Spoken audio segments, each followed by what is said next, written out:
Hey, you guys. Thank you so much for being here tonight. I'm Connie Bernard. I'm the school board member for District 8, where Kenilworth resides, and I really appreciate you coming out tonight. I know we're going to have a great time. The superintendent's running a few minutes late. He's stuck in our wonderful traffic, but he is going to be here very soon. I want to turn it over to Mr. Godet, who is directly adjacent to me and has the other side of Kenilworth, and he's going to give greetings too, but thank you very much for being here. We do appreciate you. Yes, thank you, and I'll double what Ms. Bernard said. Thank you for coming. The return of Kenilworth site to our district has been something that has been a dream of mine for a good while, and I'm glad to see it coming to fruition. I will take the liberty of explaining to you a little bit about how this came about so that everyone can understand. Many years ago, and I'm not sure exactly when, it was before my time on the board, Kenilworth Middle School became part of the recovery district of Baton Rouge, taken over and overseen by Bessie, and a charter organization was granted a Type 5 charter to take over that school and run that school. What is happening now is that school, the charter operator, has decided they no longer want it to be a Type 5 because they wanted to change their grade configurations, and they are going to become a Type 2 charter under Bessie. And I don't know if you know it, but they bought the land next to Crawfish Aquatics, and they will be building a school there. So as a Type 5 charter, the district owed them the building. As a Type 2 charter, that building comes back, that building and site comes back to EBR Public Schools. And so we will be taking over that building, I guess at the end of May, maybe it's June, I'm not sure, as the charter moves out. And that building will be ours to use as we see fit. And so the purpose of the meeting tonight is to talk about how that school might look, what we want to do with that site, and how we want all of that to happen. So I just wanted to give you a little bit of a background about how all this gets pulled together and what we're doing and why we're here and why all of a sudden Kenilworth is coming back to our school system. Like Ms. Bernard, one of the goals that I have is strong neighborhood schools, and my desire would be to have a school that the kids in the Kenilworth area can walk to, or a short drive for some of you parents where you don't have to get out in traffic and do all those sorts of things. So that's kind of where we're heading. We have a lot of new and interesting ideas. One of the things that we're doing, you can see around in East Baton Rouge Parish today, we are not just accepting the status quo. We're trying different things, trying new things. And some of the reasons why we're doing that, I always tell people, I said Louisiana is 49th in the country in education, and East Baton Rouge is below average in Louisiana. So why do we want to do the same thing? We need to do things differently. We need to try to bring things differently. Our students and our families deserve nothing less. So our goal as we go through all of this is to really bring something that will be a shining star to the Kenilworth neighborhood.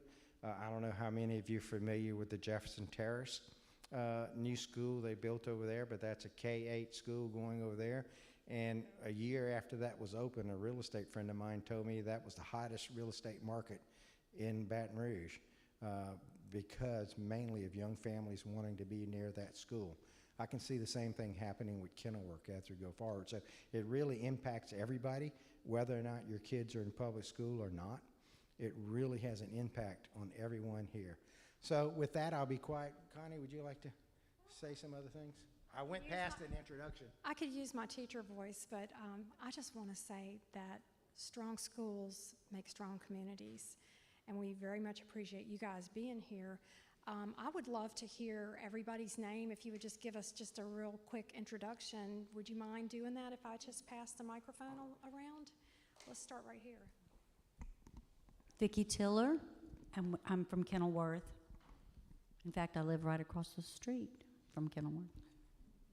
Laura Latil, Kenilworth. And I'm John Daly. I'm in Kenilworth as well. Actually, this is the Kenilworth Civic Association, and I'm serving as president. Vicki was our president last year. So, I'm Terry Daly.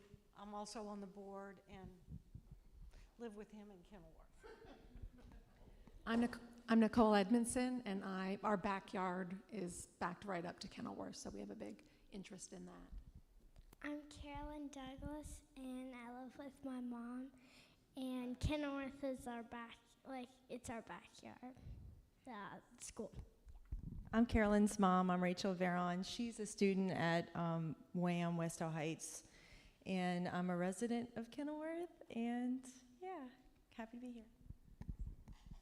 Hey, Jeremy Laprousse. I live in Kenilworth, across the street from Rachel and Nikki, and I have 4 young kids in elementary school.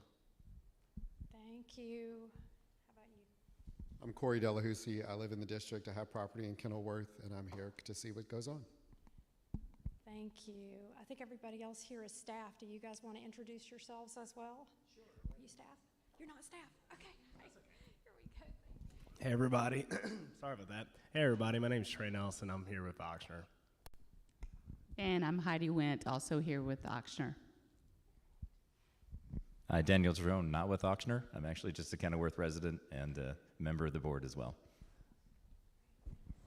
Joe Fontenot, and we're looking at buying a house in Kenilworth.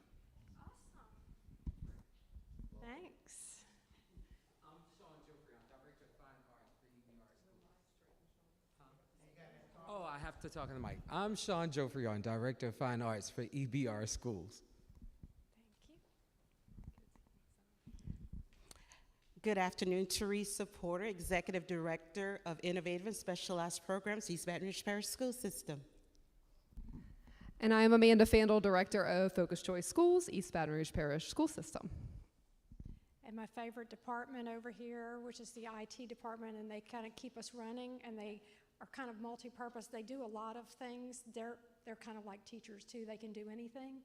So I think maybe we should get started without Dr. Narcisse, but I think he will be here shortly. So, and here's Marlon Kuzan, who is Director of Community Engagement, something like that. I'm sorry. Did you see Dr. Narcisse outside? Okay, we told him to drive safely. He said he was going to hurry, but I said drive safely. So why don't we get started? Yeah, of course. Thank you. All right, guys. Yes, we will go ahead and get started. The purpose today is to get community input. So we don't need Dr. Narcisse for that. He can kind of take over after we finish. So I'm going to kind of gloss through some of his points and then give him a chance to talk about them when we close. So again, our purpose today, and Mr. Gode talked about some of this, is create a visionary program at Kenilworth based on students' interests, the job market, and sustainable careers. And using our Office of Innovative and Specialized Programs to do that, some things we offer in that department, many of you may know, magnet programs, focus choice programs, and gifted and talented programs. And again, we have somebody from each of these departments here representing. As many of you know, the Pathways to Bright Futures work around the district as well. Mm-hmm. You ought to take a second and explain a little bit more about it. I don't know how familiar people are with Pathways, particularly elementary school parents. Do you want me to do that? I can. Dr. Narcisse would be a better person to do that. Just in general, the 5 Pathways to Bright Futures are something that Dr. Narcisse worked on with the chamber on the areas that we need employment in the district, in East Baton Rouge Parish. And those areas are construction and manufacturing, medical and pre-med, technology, liberal arts and management, and transportation and logistics. So the goal is for our high schools to offer one or more of these pathways to have students college and career ready, where they obviously could go to a college or they could graduate with the skills to move into one of these pathways. That's kind of the very broad of it. When Dr. Narcisse gets here, he can kind of break it down a little bit more than I can. Yeah, of course.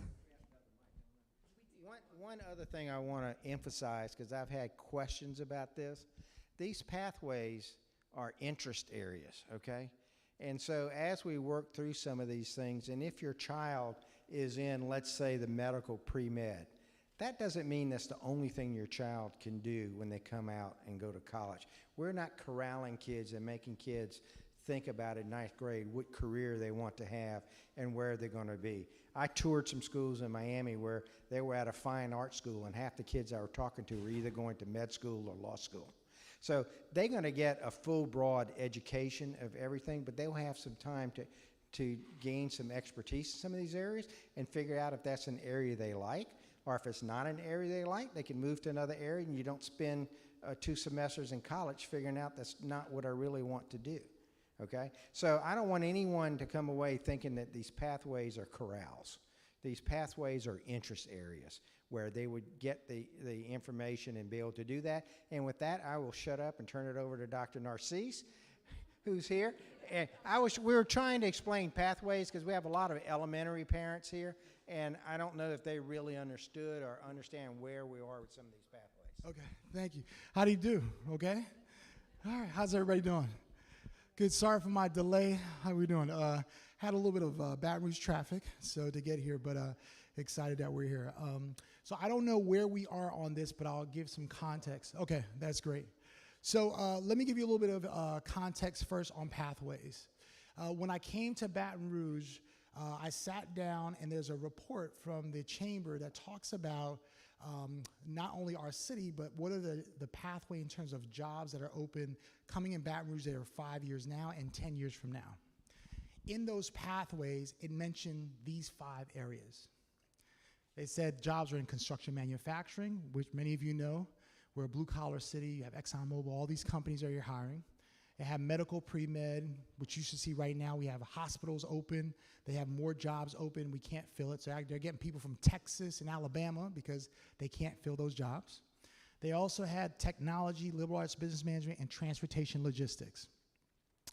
What I shared with folks was the biggest thing that was the biggest qualifier for me in the report was what I found out coming from Washington, D.C., that this is one of 3 states where everybody's born here, most people stay here. And our school system has never aligned itself with this labor market. See, and we're talking like huge numbers. In the state of Louisiana, does anybody know how many people born here stay in Louisiana? About 70%, that's correct. You know Baton Rouge? Think Baton Rouge is higher or lower?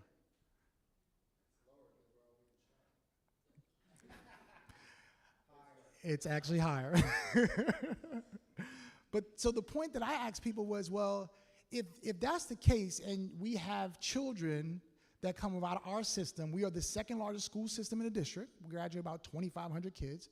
Why are we not aligning schools and jobs where kids who come from our school system are able to be in these pathways instead of going out to recruit in Texas or recruit in Alabama? And those, I tell folks, what I care about is for my daughters to have a job, right?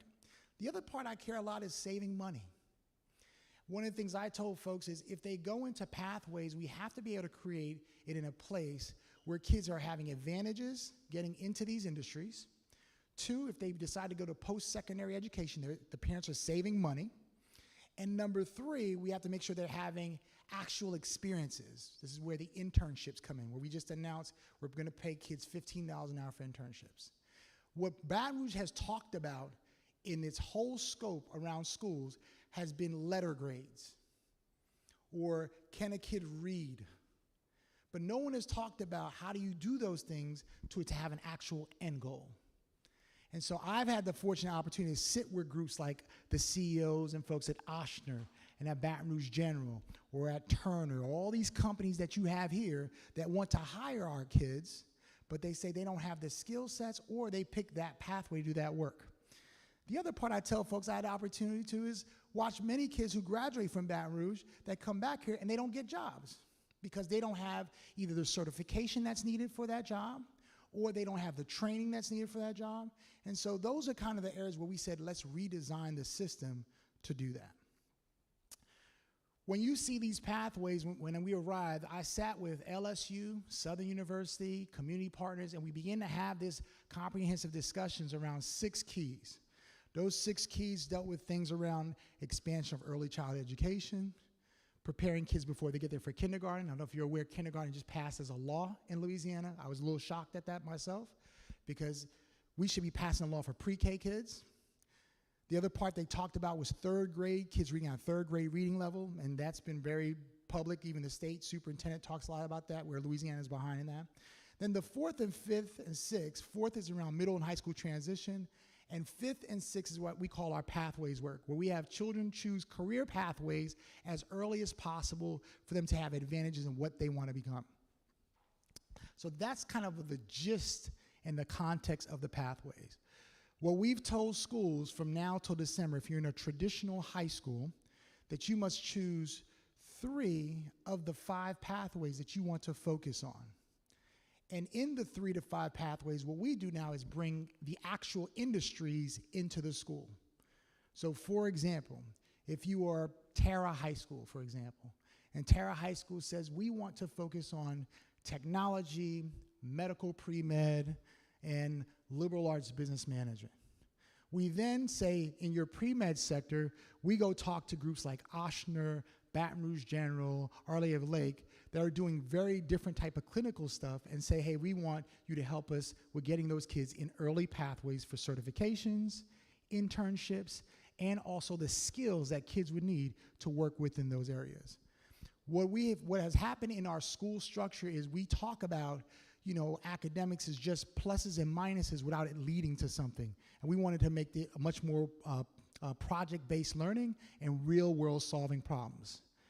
And the other part I tell folks is when you look at our magnet schools, which has been a part of how Baton Rouge has actually desegregated itself in the school system, and I could tell you the history of that when I had to learn has its own context behind it. They were supposed to be also theme-based. If I go to this school, I focus on science and STEM. If I go to this school, I focus on this area. But it needs to lead to jobs. And that is where the gap that we've been trying to close. And so I've been in a lot of different spaces engaging with business partners, engaging with industry folks on helping us around curriculum, and then also us engaging with folks that are in the school around these models. And we've been designing that for how we work with our counselors. We now have a ratio 1 to 300 kids for counselors. We used to have 1 to 600 last year. The board approved it to have 1 to 300 any school you walk into. We also added what they call pathway coordinators and all those things to help set us up to be successful in this space. And then the last thing I'll tell you is in the pathways, we've also worked with post-secondary schools. We're working with LSU. We're working with Baton Rouge Community College, and we're working with Southern University. And we also had a conversation actually last week with Southeastern University to work with them to be a part of our context as well. So that's kind of the pathways approach to the work. Right now we're working on 2 models. There's the pathways where a traditional high school picks 3 of 5, and then there are what we call focused choice schools, which are specific theme-based schools. And those theme-based schools will be connected to a particular industry, whether you have, if you're doing something like health sciences, you connect that with hospitals and those doing around science and STEM, or you can have it under construction manufacturing, and that school's a construction manufacturing type school, and kind of working through that. And sometimes what's unfortunate, I think, when people see these pathways is they think of like CTE low-level jobs. And what we've talked about is we want kids to be in high-demand, high-wage jobs. That's where it's different in what we're doing, and we want to do it to scale. No other city is doing it to scale in this model. If you look at how Dallas, Texas did it, they used the P-Tech model with IBM, and you pick a city. I took the board and a few members to Miami. They do it within their tourist attraction. If you go to Carnival Cruise, so they try to align their school system based on their industries. Here in Baton Rouge, we need to do the same thing, especially if we're going to be a city of growth, economic development, and those things, because kids are leaving us for not going into our jobs. So that's kind of the gist of the 5 pathways. You can go to the next slide. In our innovation, is this the school part? Where's Amanda?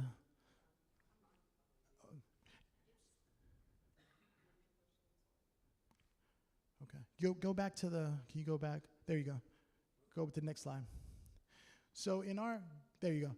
In what we're trying to do in our school system is to create 3 types of pathway type schools. In that you have your magnet schools, which people right now are very familiar with. Sometimes they're sought after. I have waiting lists for certain magnet schools. We have the focused choice schools, where schools that are specifically focused to industries. And then we have our gifted and talented. Everybody is aware about gifted and talented. And what happens now is sometimes in our school system, people are just choosing buildings, but they're not choosing pathways around what they want to become. And that's what our shift is in that space. And so tonight, what we wanted to do is make sure we can hear from you about your thoughts, because we do have a proposal in thought about the Kenilworth School. Kenilworth was a charter school, and that charter school was from a 6-8. They did not have a pre-K-8 pathway. When we began to look at the community and the neighborhood, we started to figure out and said, well, how come, one, we don't have a school where kids can come within that community? That was one question. Number two, we looked at also, where were the parents that were living in those communities sending their kids? That was very interesting as well, because they don't go to EBR, right? And the third part, I'm just being honest, right? The third part I asked was, well, if we created a certain type of school with the community, would they send their kids there? And I have a little proposal based on the data I looked at. And so what I want to get our communities used to is for us to design schools based on the community's needs, because there is a context to that, and put that within a pathway context. And that's what I wanted to kind of hear your voice tonight. And so there's two things I don't want to do. I don't want to early influence you on my thoughts, but I do want to share a little bit with you about a little bit of a context on our schools and how we kind of go about where we think a proposal may look, and hear your feedback and thoughts on that. You as a community have to be able to guide through that, because it's important for us that we get the community to start engaging more into that school, especially where it's actually located. All right, so we don't take any questions on here at this time, right? Sessions, okay. They have a whole process. I thought we could do a Q&A, but we want to make sure we get everybody's voice. So what I'll do first is let us go through the process, and then after that, I'll give you a little of my thoughts, and then after that, I'd love to hear some of your feedback. Does that work? All right.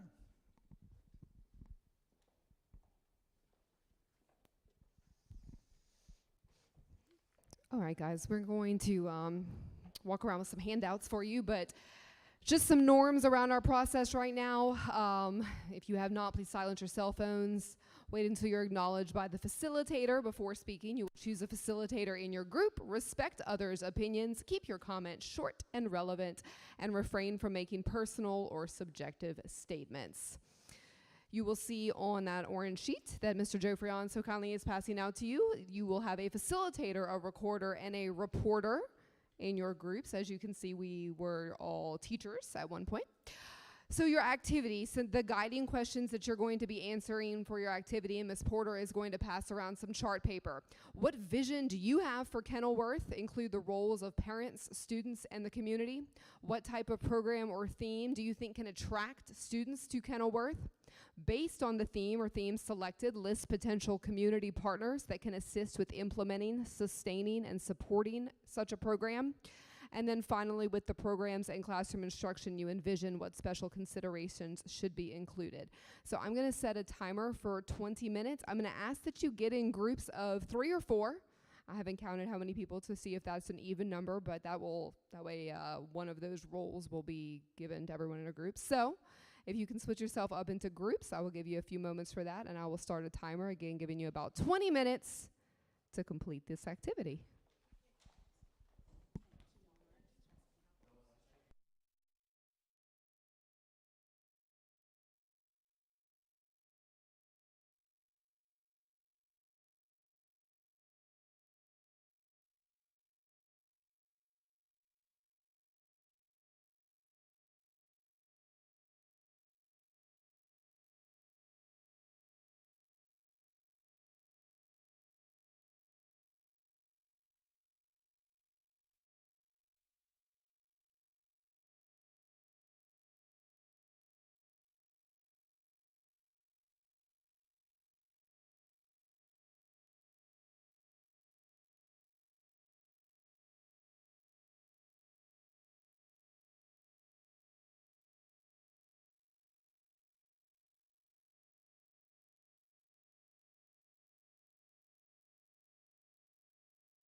Recorders, we'll start wrapping up. We got just under 2 minutes.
Time to wake up.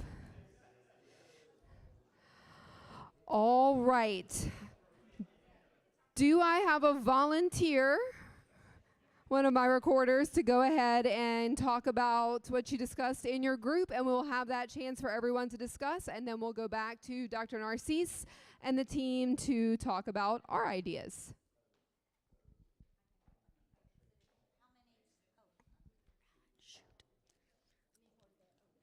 Maybe over here. Okay. Okay, what we discussed is the vision would be a pre-K, either pre-K 6 or pre-K 8, depending on the success and how many students we can actually house at the building. So depending on if we can do 600 students, then, you know, I don't know if we can get up to 8th grade there, but potentially that would be a possibility. PK 6 or 8. We would like it to be based on the Mayfair model. We believe that that has been a very successful school. People are wanting to get in, and not everybody can get in, and so if we can expand that school by expanding it to Kenilworth, then and we've done a lot of good. And we can, I think this is going to be our key to getting local students from Kenilworth area to attend the school. We have done a lot through the years. Both of my children went to Magnolia Woods for elementary school. It was at a very difficult time in the school system. We were under a court order. We were forced busing, and they were able to actually go to my local school, which was, you know, a godsend for us. But most of the children who lived in our neighborhood did not go to public school. My children never played with children from our neighborhood because they did not live and go to school together. That is what has been wrong with this system for a long, long time. And so that's what I would like to see change. I would like for the people who live in our neighborhood to be able to go to school together, play together, and do things together. Go to the park together. They don't do it because they don't know each other. So I think this is the way, or potentially, that we could get the children from our neighborhood and the surrounding area to come to Kenilworth. So we decided the theme, which is a pretty obvious theme, is the healthcare industry. We have Pennington as part of our neighborhood. We are part of the medical district, the lake, the Baton Rouge Clinic, all of the clinics that are back there behind us. You know, they have the nursing school back there, Ochsner, Baton Rouge General. It's all at our front door. And so it makes perfect sense for that school to be, you know, to have a medical focus. So that's where we went with that, healthcare. Our partners, I've mentioned those. The other partner that I kind of added in at the last minute would be some type of pharmacy program. There are CVS and Walgreens on every corner. So I'm pretty sure we could find one that would help out in some classrooms or something. And some special programs that we thought might help would be like a career day or career days, not career day.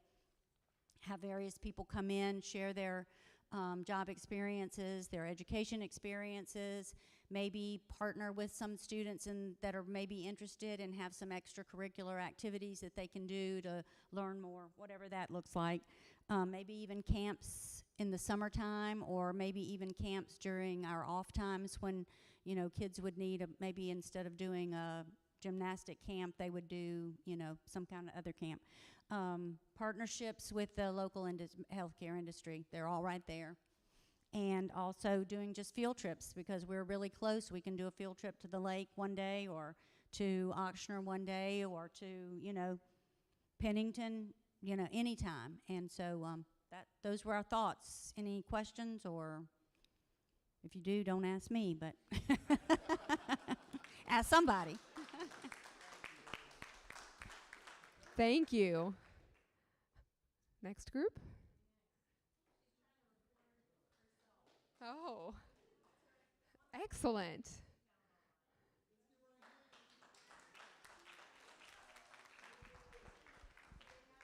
Hello. Might be a kid, but my voice is very loud. So I want me and my team, my mom, my neighbors. What we wanted it to be is a K through 8 school, and we wanted like a little public park, maybe a little dog park, because like all the people in the neighborhood I know, they have dogs, and they go let them run around in the middle school. But I think some public tool, like a public dog stuff out there would be nice for the dogs.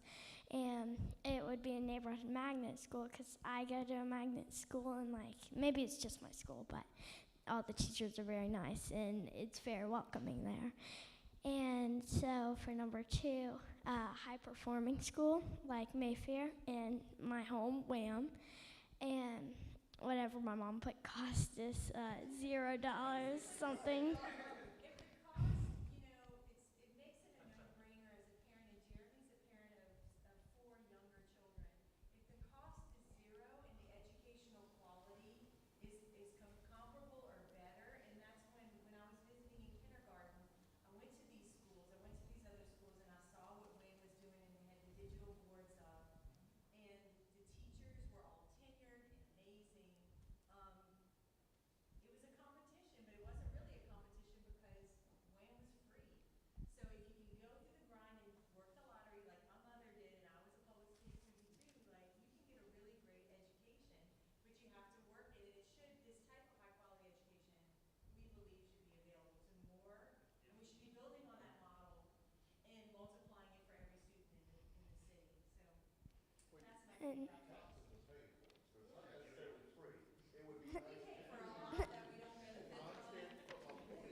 And so for number 4, my mom wrote like inclusive and available for like all people, and then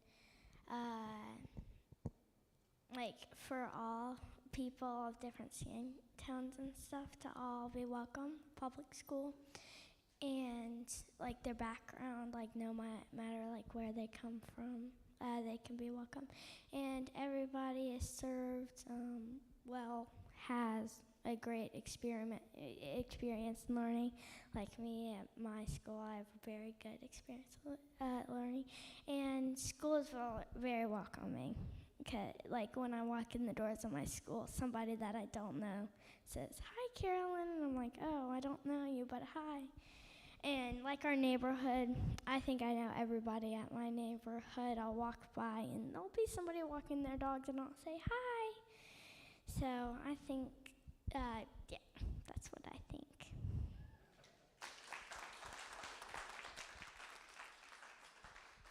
Thank you. Who wants to follow Miss Carolyn? In the back? No? Okay. Last but not least. Yeah, we're not even going to enter that.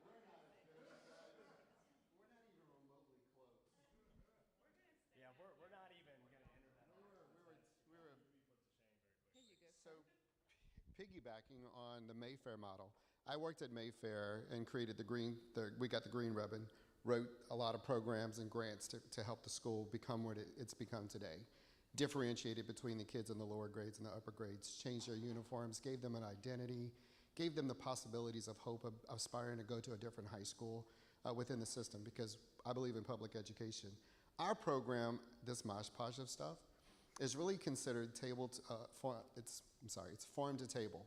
It would be a school where the kids incorporate all aspects of what you do on a farm. You grow the food, which brings in industries that are not only ag, science, kids learn about animals. In the off season, when the schools are closed, I visited a school in California. They use their commodities as a farmer's market, and the kids learn economics. The kids are responsible for selling. So our program shows that we take the school and we make it an entire success from farm to table. The kids would learn how to cook, home ec. You'd learn economics. You'd learn the basics that we don't teach our kids today. And the fundamentals of this, we deal with the psychological aspects of if an animal passes away, how do we deal with that? And the social aspects of how do we interact with each other to express what's going on from farm to table. Because after all, you're growing the chickens, you're going to eat them. And then the partners that we would align ourselves with would be with LSU, BRCC, Southern, and all the universities around, and who specialize in every department from economics, agricultural. You want to incorporate, because our kids are not all going to go to college. Some kids might become pipe fitters. Some kids might go on to do industrial work. So instead of putting them in a box, give them the opportunities to focus and branch within those pathways that Dr. Narcisse keeps talking about. Give them the opportunity to see that you might not be college material, but there is something out there for you. Give them that hope and aspiration. And that's when dealing with our partners like Regents Bank, Pelican, Auctioner, all these different entities will be able to bring in and facilitate what their companies use and the resources that they use within their facilities to help these kids try to grow and aspire to be. If you look at a hospital, you have people who are janitors, you have people who are physicians, you have logistics, you have every aspect of the working field. You have somebody who has to repair your stuff. And our school, the model that is not as detailed as yours, our model gives you all those same aspects, but in one short period. So that when your kid goes to high school, they can focus on the thing that they think is most important to them and their future career. So we like farm to table because you can grow it, eat it, and sell it.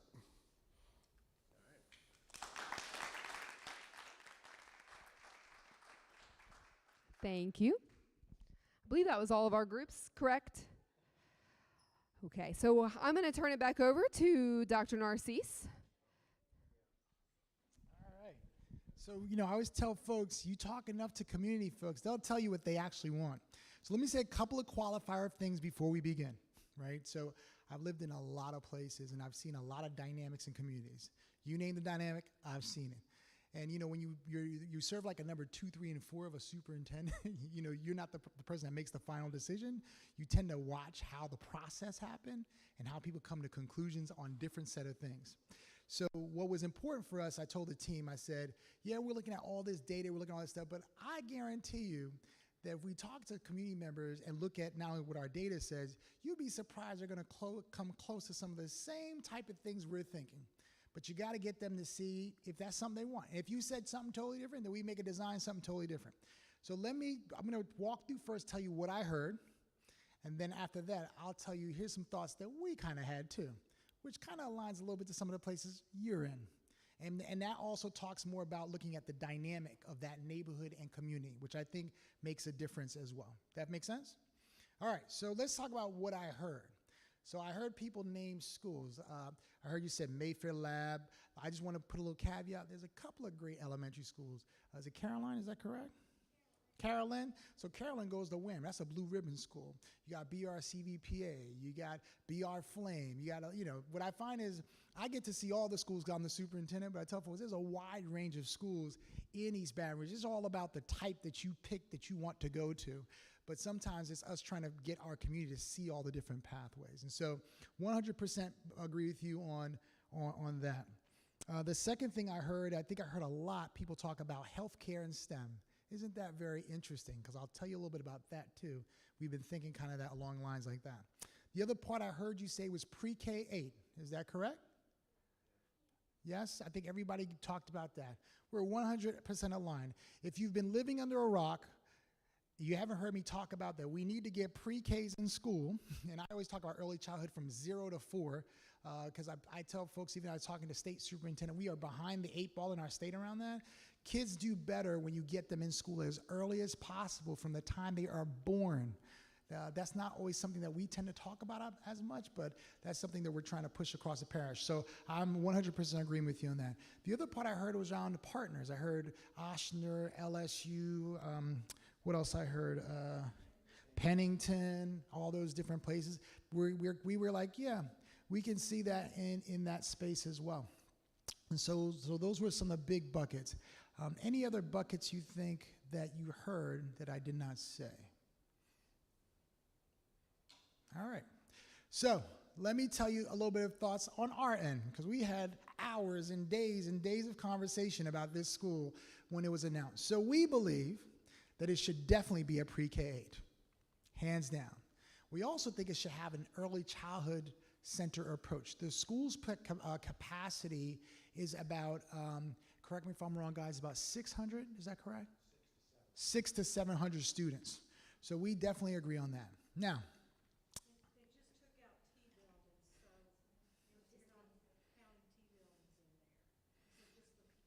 just the building, correct. And remember, the building was Kenilworth Charter School model, so when we go take a look, they've done a lot of work in there too, but we'll take a look at some of those pieces as we transition, because there's always an agreement on how we tend to work with those schools as well. So, but the capacity holds about that much. About 600 to 700 is the number. The other part I would say is I agree and believe it should be a high-performing school.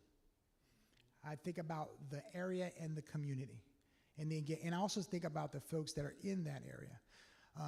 So one of the things that we are also thinking about as well is, because we want to attract as many community folks to go there, we also believe it should be kind of a STEM-focused school, a science-focused school. And so one of the things when this came up, I've had a couple of partners that came and actually talked to me. And I said, folks, you could talk to me, but we want to wait until we can hear a little bit what the community says as we keep engaging around that work. So one of the things that we talked about was looking at that school, making it a academic, we didn't want a magnet, we wanted to actually be a focused choice school, because the focused choice model allows community to sit on its governance body. So when you sit on a magnet, for example, it's much more advisory, right? They build out something, you go back and get advisement on how it goes. But since we would want to kind of build out the school and work with folks, we can actually have a governance part, which would include EBR staff, include community members, alumni when it has alumni, and then other partners that would sit on there. So for example, if we said we wanted X industry partner or any of these other folks, they would help us as we think through curriculum and all those other components. The other part that's really good about the focused choice model, the reason why we liked it too, is any child can get into the school, but there has to be a GPA to stay in the school. And that GPA would be chosen by the governance committee. So for example, the Eva Lagarde Water Coastal School that we just did with LSU. If you go to that school, you have to maintain a 3.0. And when you graduate, you not only get automatic acceptance into LSU, but you get 19 credits as well.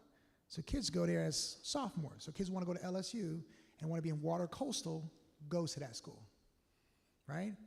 So what I see is Kenilworth being in a space where it should be kind of a high-performing school where any child can get into the school, but it's an academy health science type school where a governance committee can choose the GPA for students to stay in the school and have it as a pathway into liberty. And we would bring on groups like LSU, and one of the partners that are actually sitting here listening to all this is Ochsner, that's over there sitting in that corner. They've been asking about wanting to partner with Kenilworth because of its location around science and exploration and project-based learning. But we can also do that with any partner as well. But those are kind of some of the ideas that we had in that approach. And so we wanted to add it to our other sets of WAMs and other BRCVP and some of those focus schools in those areas. And so those were kind of our thoughts around that. So we saw it to be more of an academy health science STEM school that leads into liberty. And those were kind of the thoughts that we had. So what do you think? Yes, ma'am. One of the things I was talking to Paul, her husband, is that we don't provide, if they have a school like this in New Orleans, it's about the focus on almost being a specialized music academy. Mm-hmm. That we have we have CVPA, but it's not like a training school to be an elite artist. And we don't have that in our city, but we have a lot of talented people. So he had brought that idea, and I thought that was a pretty good idea. It's not exclusive of health either, like they could coexist in the same school, but I think it's an idea. So we are about to build our version of NOCA. Did you know that? Yeah, we just passed, the board passed that, what? 2 months ago. Yeah. So it is going to be at the Broadmoor Middle site. So it's going to be Baton Rouge's, we're actually going to be better NOCA. I don't like when we keep naming NOCA because I think we do better than NOCA, but yeah, so it's going to be, think of it as like Baton Rouge's Juilliard. Yeah, so that's the school that we built. The board passed that. It's a part of the tax plan. Yeah, so it'll be built in I guess it'll be built in about, it'll be a 612 though. It's a 612, correct? Yes. So when you talk about capacity, it sounds like you're not planning to Build, no. We want to be able to use the existing building if we have to make different type of upgrades or additions and stuff like that, but not like a brand new, entire new building.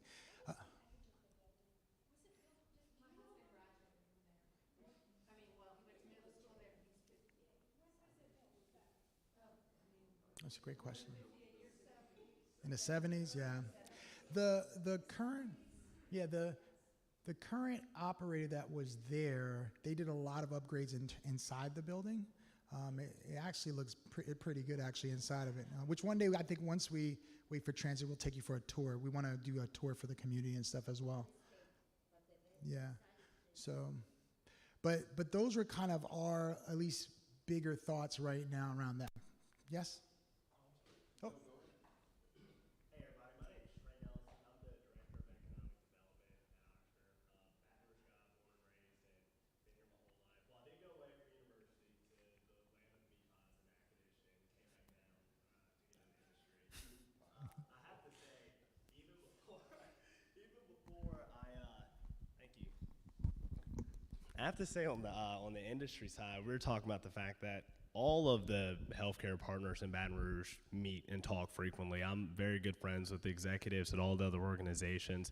The situation that we're dealing with from a recruitment standpoint was happening before, the past couple of years with COVID, and it's just been extremely exasperated. And one of the big issues that we were talking about in our work group here was the fact that there are limited school programs focused on prepping the future of the healthcare workforce, right? Just in the city as a whole. And I went to the Dunham School right up the street, and my sister went to St. Joseph's, Dad went to Scotlandville, and Mom went to Central. So we have a very broad perspective of the school system. And even in the private schools, there's not a whole lot of very healthcare focused prep programs. And I really think students, one, should have an opportunity to get that exposure if they're interested in it, because there's so many students in this school system.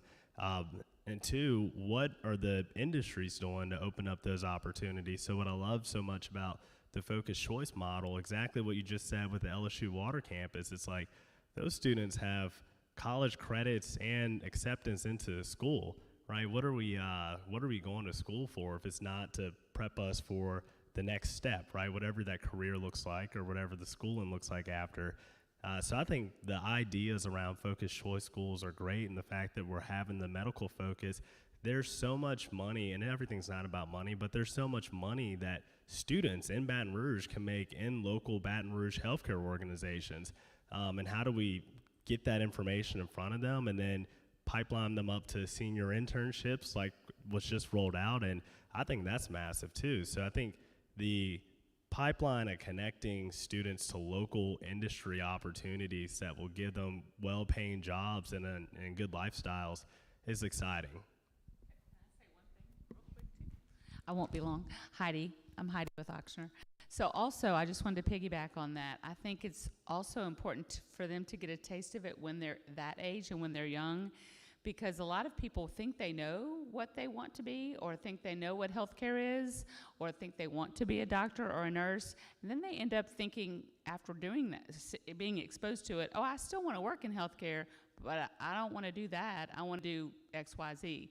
And there's so many different things you can do in healthcare that are clinical, but there's so many that you can do in healthcare and we could expose them to that is also not clinical. Still STEM related, some not STEM related, but it's all encompassing, and they could learn that now, because I'm a big believer in job shadow and internship, because not only can you get a taste of what you may want to be, but you can also get a taste of what you really don't want to be.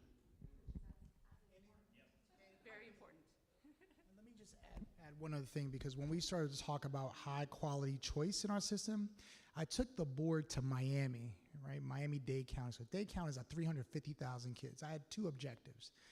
Now they know the objectives. One was to go show them a high performing music school, because we were trying to build our version of NOCA. So I wanted them to see how a district that large, because people think of Miami, think of beaches and water. They don't know there's a school system there that went from an F to an A district. They have more choice options and those things, one of the most innovative districts actually in the country. What it was interesting when we saw the model, Mr. Godet will tell you, there were kids that went into different type of schools, but they went to different majors of stuff. So in the performing arts, there were kids who were going in performing arts model, and their version of their academic, but they ended up going to law. There were some kids that were in their version of STEM, but then they went up into like engineering or some, so it's not when people see the models, they always think it should be a one space track. So the reason we talked about this being more like an academy health sciences type of approach, why we were thinking was, you want kids at that level to have strong STEM-based approaches so they can do problem solving and those things. It doesn't necessarily mean it's a one way. What we notice in Baton Rouge is people talk about buildings, but not pathways. I like this school building. And most of the time they're choosing it because of culture or something like that, or they feel safe. But the part that's always been missing, at least from what I observe, and they don't talk about what the kid wants to become. I'm picking that school because it's helping my child to get better at going into business. Maybe you want to go to LSU Business School, or maybe you want to go to, and that's a different approach that we're trying to do here in Baton Rouge, because Baton Rouge has so many resources, but we have to put our kids in a much more high wage approach to be able to enjoy and do things. And so I wanted to just share that if we went down a model where we said this is a pre-K-8, it would be more of a STEM-based approach, and then kids can be able to choose, but they'll be strong in the math and the sciences, and all that would help to go into other professions. Thank you. I think this kind of comes to the age-old question about like, what's the purpose of education? Is it to get a job, or is it to be an educated person? And so, you know, on Focus Schools, as a person from the outside who just started reading about this when I took the meeting, I think there could be a public perception of the capture of a public agency by a private entity, especially if Oxner's the only business that's at this meeting. But I think that could be, Oxner could be a good partner to a public system if they were willing to abdicate its profit motive, which is to, you know, like you have to be when you're private industry. So are you for public health? Are you for people being well, even if it wouldn't generate revenue? And are you willing to educate people who teach people how to make good, nutritious choices, to use the economic system to grow food a certain way, which is what you introduced, ag, econ, using technology to grow larger quantities of food to feed our nation in a healthy way, which is what we need in society. So when you're on this side, when you're saying the purpose of education is to educate people to be thinkers and solvers of problems, not just for this career pathway, that's good too. I mean, they're both good. To me, they're both good. We have people that like to work in industry and they like to have a job, but there is also this purpose of education to solve social ills, and we have so many to work on here. And I would think if you're going this route with this focus group, that can't be lost on it, and you'll generate more public support if you're working it at all angles that are for the public benefit. I was, my kids go to private school, and I went to private school. They go to the same school that I went to. And you talk about buildings. I don't think it's just building. I think it's, when you talk about the people in Baton Rouge who've been in Baton Rouge, it's not the building, it's the history that's associated with those places. And you know, for me, Pathways doesn't get me excited as a parent. It gets me excited as a citizen. I think it's great for the community. I think it's, you know, it's great for you know, the people who might need those pathways. But I don't necessarily look at my kids and say, all right, well, they better pick one of these or they're not going to get a job, right? They're going to be okay when they get to college, when they get to these points. And that's not to discredit Pathways. Like I said, I think it is certainly beneficial. But that doesn't get me excited to send my kid there. You know, STEM in general, yeah, sure. I think science is certainly important, and having a focus on that is certainly important. You know, reading and English are important also. And so I don't know where, you know, where that differentiation is, and you know, but also, you know, I think the building is important. I don't know that of my friends, you know, changing Kenilworth charter to whatever the new name would be, would necessarily get them to switch from St. Aloysius or St. Jude or Trinity or Dunham or wherever, just because it's a neighborhood school. Because a lot of them do go to the same school that they went to as children.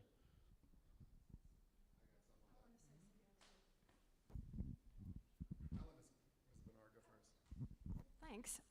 A parent called me. I've been the school board member for District 8 for 12 years, a little longer than Mr. Goday has been on the school board, but a parent called me many years ago, and he said, my child just got tested for the gifted program, and he said, my wife says that we are sending our child to Saint such and such, which was an elementary school. The child was 5 years old. I said, tell me about your son. So he started telling me about him. I said, he definitely sounds like he's gifted. And I said, that rings true for me because we had that experience in our house. He said, well, I went by the school that he would go to, and I really didn't like the way that the building looked, and it was kind of run down and everything. And I said, June, his name was June, he's Korean. I said, architecture is overrated. I don't want to offend anybody. I love beautiful buildings. I love this beautiful library. I love our new beautiful schools. But culture is much more important. That's why we are in Louisiana, because anybody in this room has the option to choose to live anywhere they want to in the United States. Maybe they want to live on a beach or whatever, but we're here because we love the culture. And I urged him to go to the school and look at the children in the classroom. And he looked at what was going on and he said, this is the culture I want my child to be a part of. And so he made that sacrifice, and they went to the public school system. So we love beautiful buildings. We do everything we can to keep our children safe and in a beautiful learning environment all day, every day. But talk to anybody who's a teacher and they can make a classroom beautiful. And it's the culture and the children and what's going on in the classroom. And to piggyback what she was saying, with your concern, with concerns of being in a public sector versus the private sector, my kids were in a private school. They went to St. Jude. They had the opportunity to go to any school they wanted once they left St. Jude. My daughter toured every school in this parish. Baton Rouge High, she toured St. Joe's, she went to Episcopal. We have Parkview, we visited every school because it was her option, her choice to pick the school that fit her culture, her needs. One thing that we have to do as a parent is we have to foster and nurture from our homes and help our kids grow into the persons that they want to be, not who we want them to be. So we allowed our child to pick the school she wanted to go to. And much to my surprise, want to talk about buildings and aesthetics. After visiting all these glorious campuses, she chose to go to Lehigh, which was at Valley Park. And I was like, I'm not investing in Kevlar for you to go to school. I mean, this is the worst part of town. And she said, I want to go to Lehigh because she found her tribe. She found her people. And she stayed there, and we went into the new school, which was challenging and fun. But my son said, if she can go to public school, I don't want to be in private school. So we took him on tours, and we ended up at Mayfair. And it's the oldest school in the district. It was built in 1962, I think. Well, it's one of the oldest. It's the oldest in this district. In fact, it's so old that we can see the holes from World War II, it seems. But my son decided to go there, and like most parents, I was like, oh my God, it's a prison from the 1960s. It brought me back to my own childhood experiences, and I was traumatized. But it took us as a collective team. I wrote grants. We made the school a green ribbon school. We engaged as parents to help facilitate and help our teachers to foster and nurture our kids to become the citizens that they should be.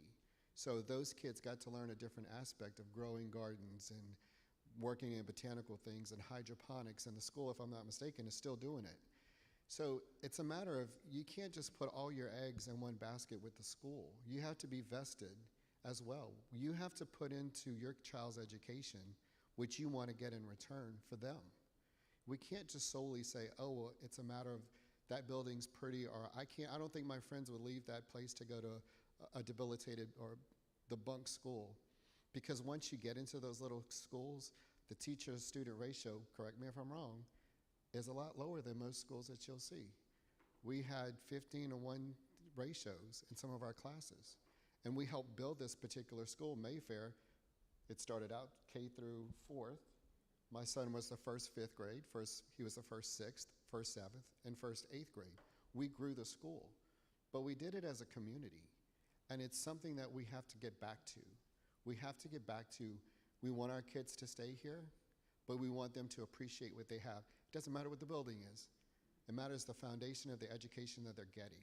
And the one thing that I'll close with is, one thing that we need to focus on no matter what pathway they go on, every kid has to understand the fundamentals of life. How do you balance a checkbook? It's wonderful to say, hey, you can make 80 grand, but how do you make them responsible citizens with their funds? How do you teach them to invest in their future and their retirement? How do we tell a kid, hey, you might make 80 grand, but at the end of the year, Uncle Sam's going to take a third of that? How do we prepare our kids for the shock value and let them know that your worth is this, but this is what your cost is going to be? We don't do that, and we need to, and as parents, sometimes we forget because we're so caught up in what we do. The schools need to get back to some of the fundamentals. Home ec. I don't know a kid out there who knows how to sew, but my wife does. I don't know a kid out there who can cook for themselves except ramen, but my kids do. So we have to get back to some of the simple things, because in a healthcare system, you need dietitians who cook. You need people who can repair, machinery. You need somebody who can do the simple tasks that doesn't make the 180, doesn't make the 50,000, who might make 40,000, is perfectly content. So we need to stick to the fact that not every student's going to be at a high benchmark, that we have to cater those kids who are in that school who aren't going to go to that college. They're going to be tradesmiths. They're going to do things that an actual laborer would do on a daily basis. I went to public schools my whole life. My kids have been in both private and public, and I can honestly say my kids are better for being in the public school system than they were in the private system. My daughter has a 4.0.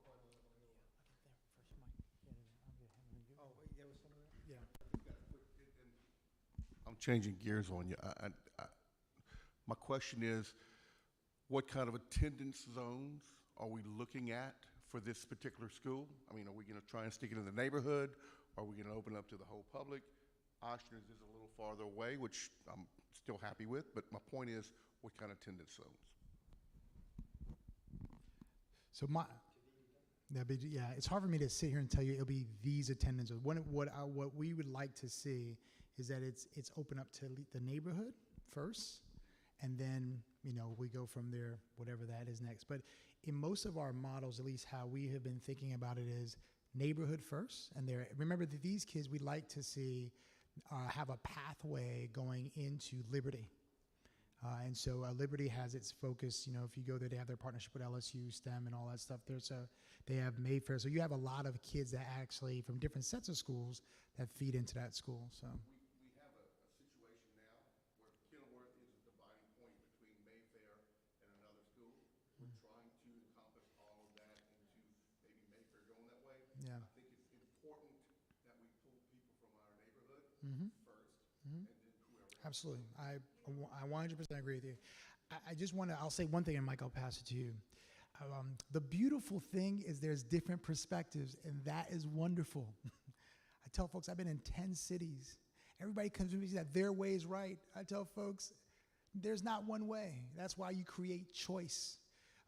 I have the luxury of being all up and down this parish, and I would argue there's communities within communities, right? And depending on who you talk to, they say, well, Baton Rouge this, Baton Rouge that. And I tell folks, Baton Rouge is defined by its community. So there's a collective Baton Rouge, and then there's within Baton Rouge, its communities and contexts. And the question that we always try to solve is how do you create options for for various communities to feel comfortable with whatever they feel comfortable with? Because what I do want is be the selected choice. I actually want you not to pay $20,000 to go to private school. I want you to come us because you're paying a whole pack of taxes. But if you feel like paying that, that's fine. But I'm still gonna argue with you. We should create a school for you, right? So I just feel like that's the space that we should be in. And so we always run into, from my perspective, when I came on and I was charged with the board, was how to create high quality options. And I said we have to think about high quality options in a lot of different ways. And working in multiple cities, it's okay to do that. And so I just think that the one thing that I always tell folks is we have so many resources in Baton Rouge. We just don't do the best job coordinating. We just don't. And so my goal is to create that option. And so that's why I said we looked at who was in the neighborhood first, where are the communities, where do they go, why do they go, right? And try to figure out how do we design that model for them. I'll let Mr. Godin, and I'll bring that to you. Is that good? Yeah, I just wanted to make a couple of quick comments. First of all, we want every school in our district to be an outstanding school. And, you know, we can't change everything overnight. We're working very hard on doing that. And as we plant this school at Kenilworth, we want to plant it with the idea that it's going to be an outstanding school from day one and pass that forward. But I just want everyone to understand our goal is to have every school be an outstanding school. Secondly, my parents were high school teachers. I graduated from public high school, Central Lafourche, way down on the bayou. My wife is a proud graduate of Broadmoor High here in Baton Rouge, so I have very strong ties to public schools. But my 3 children went to a private school. And so I will never judge anyone or say anything about anyone who chooses to send their children to private school. That is certainly their right, and it certainly fits with some parents and some kids and what they want and what they need. But what I want to make sure we can do is give them a quality choice so that they're not going to a private school because they're going to go to a private school because that's the only way they feel they can get a quality education. I want them to go to a private school because that's the choice that they made that they think is best for their child. I'm going to tell you, I'm a very active Episcopalian, and my children went to Episcopal High, and I served on the Board of Trustees for 6 years at Episcopal High. And going to Episcopal High meant more than just going for education for my family. And I understand that, and you know, it's totally fine. Now, I want to talk a little bit about tradition, which I fully understand and fully accept the tradition where, you know, people have gone to this Catholic school or whatever, and then now their kids are going there. And quite honestly, my grandkids are at Episcopal or on the way there. But when you go through all of the demographics, because we've been in the middle of a little redistricting case here, my district has grown 25% since 2020, since 2010. Ms. Bernard's district has grown like 8% since, 15%, I'm sorry, 15% since 2010. If you go up and down Burbank and look at all the houses being built there, those are all young families who are moving here and coming in here, most of which aren't from Baton Rouge. Most of which, because we talked about the people staying here, but there are a lot of people moving here. And so we have the obligation, I think, as a board, to provide opportunities for those parents, to be able to give them a choice. You know, when we talk about choice is more than just, what school you want to go to. It's a choice between whether or not you want to go to private school or go to public school. And I fully respect any choice that a parent makes on that. But I want to give them viable choices as they come into that. And then two other things I wanted to talk a little bit about. We talk about on the focused choice schools, and I think there's just been a little bit of misconception every now and then. These focused choice schools will have, if it's a focused choice school, the ones we have, will have a governing body made up of academics, made up of community and parents and, this sort of thing. But that governing body operates within the policies that are set by the school board. So they're not a charter operator. They're not running off doing anything they want. We're going to give them a lot of latitude, but it's within the policies of the board. And so quite honestly, I've had people push back about, well, how can you have a grade requirement on a third grader? Well, maybe that board's going to say, look, there are no grade requirements till you reach 5th grade. And then you start having grade requirements to stay in the school. That's going to be totally up to that community and that board to make that decision, okay? So we're not going to be dictating that, but whatever they decide, we'll have to come to the school board for a blessing and also stay within the policies that we have aboard. So it's not a free-for-all. I just want to make sure everyone understands that. And one last thing before anybody says anything, I want to make it very clear. My daughter happens to be a physician at Ochsner and is part of the Ochsner administration, and I have had zero to do with pulling any of this together with Ochsner, and I am staying 100% away from it, and I will never vote on anything at Ochsner. So before anyone gets on Facebooks and say anything like that, I am, and they can attest to the fact I know these people, but I've never talked to them about this school or anything like that. So I am very aware of the potential for a conflict of interest, and I am staying 100% away and letting all of these other people do it. So I don't want anyone going away from here. Huh? You'll vote twice. So I don't want anyone going away from here and saying I have some kind of thing and getting on Facebook or anything like that. I am purposely not and staying away, okay? I just want to make that very, very clear. So, yes. Before you, if you don't mind, to piggyback on what you just said about the boards dictating what will go on with the school, that will require parent involvement, correct? Absolutely, 100%. So for it to be a community school within the community of Kenilworth will require participation from not only the residents, but the parents who are... Absolutely. So that's one thing that I think we're losing sight on with the focus schools, that it does require a lot of parent involvement. Yes. Because parents are a key element in establishing the foundation for their kids and making the right decisions. Absolutely. For those kids. Absolutely. Just so we don't lose sight of that, it does require parent involvement. I would say it, if you look at LSU, at the water campus school we have, that curriculum is designed by the LSU Water Resources Group. They're working with our teachers. They have input on that. The faculty at the school itself has input. The parents of the students who are there have input. And okay, we need to wrap up. I can talk forever. I'm sorry. At the Eva Lagarde Center, it's the old, it used to be Polk Elementary, and it's now the Eva Lagarde Center. Fairly, hence why we put it there. Exactly. All right. Yes.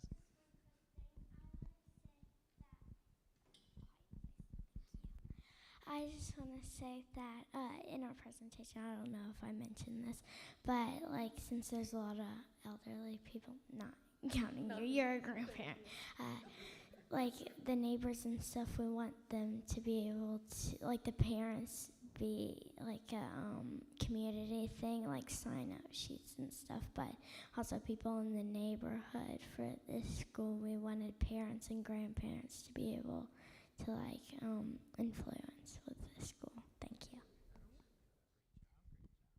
I just have a question about the focused choice. So if you send your child there, is it a different curriculum or is it just exposure to the healthcare industry? It's just exposure, okay. Because I think that's a big point to get across. Think very similar to a magnet program where it's a thematic program. So the curriculum is the curriculum, right? When we're talking about coming up with curriculum, we're really talking about enhancements to the curriculum that are tied to, for that campus, environmental science, outdoor education, water, coastal studies. At Park Elementary, it's a medical academy, a partnership with BRG. So they're working a lot with Baton Rouge General to pull in, same kind of thing. It's not changing the curriculum, but it's enhancing it through pulling in that. Yes, correct. Correct. Yes, ma'am.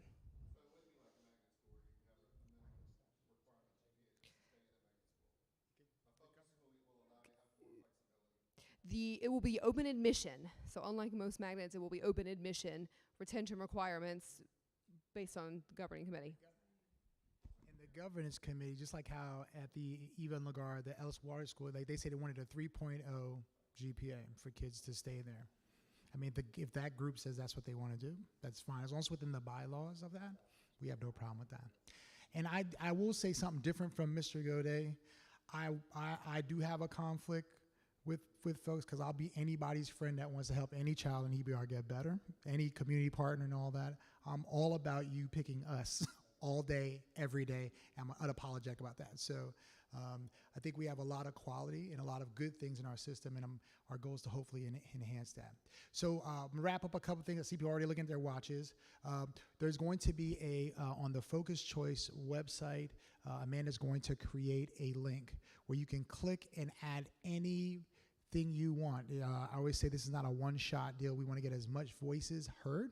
I know we're putting up on video and everything like that, so if there's any thought that you have, that you want to write anything on there about the school program thoughts, please do so. We'll go ahead and kind of take that information.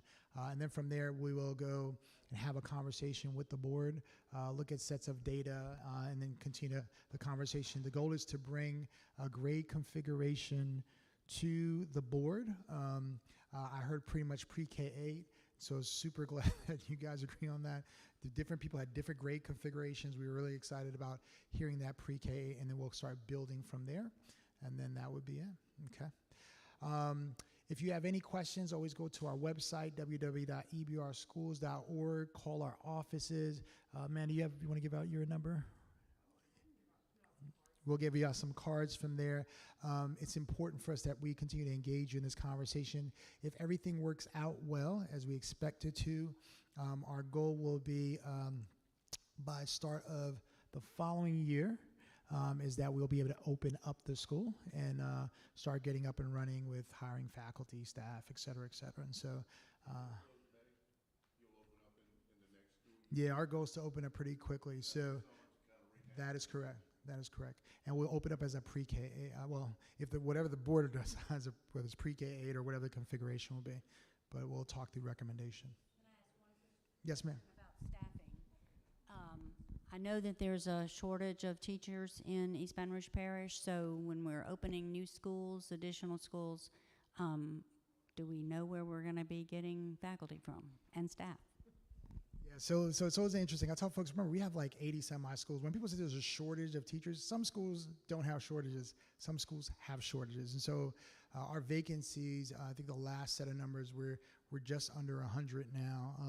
We have 3,200 teachers. I don't think it will be a challenge, quite frankly, to get teachers.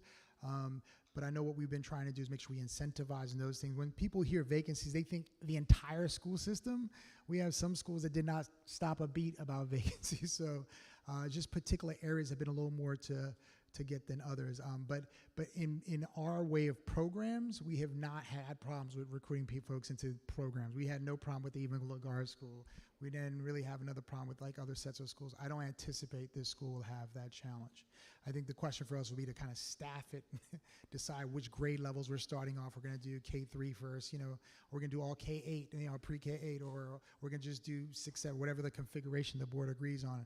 I think, once those decisions happen, teachers start making decisions really quickly. And then, what are the type of teachers you want in the school, right? Because you want to create a particular culture. All the schools that people name that are great, it built culture over time. It didn't just happen yesterday. I know we always commit ourselves to a model, but I tell folks it's really the culture that created, because the culture, I'll just use an example. Mayfair's model is different from WHAM, and I would argue the WHAM people love the school just as much as the Mayfair people love their school, or the BRCVBA people love the school. So, it's just context, right? And so I think what's important for us is to quickly make some decisions, decide on that, and then begin to choose a school leader, and then kind of start that process and have the community engaged in the process to be able to do that. So hope I answered your question. All right. Thank you so much, everybody. Have a wonderful, I just want to add one quick thing. We're talking about opening schools the next year, and it's going to be a K-8 school. We may not open it all the way through 8th grade. We may open it with the 1st, 2nd, 3rd, and then grow it up. And the other thing I'd like to add is if you have any really difficult issues that you want solved or please feel free to call Miss Bernard. She'll be ready. She didn't hear that. Thank you, everybody.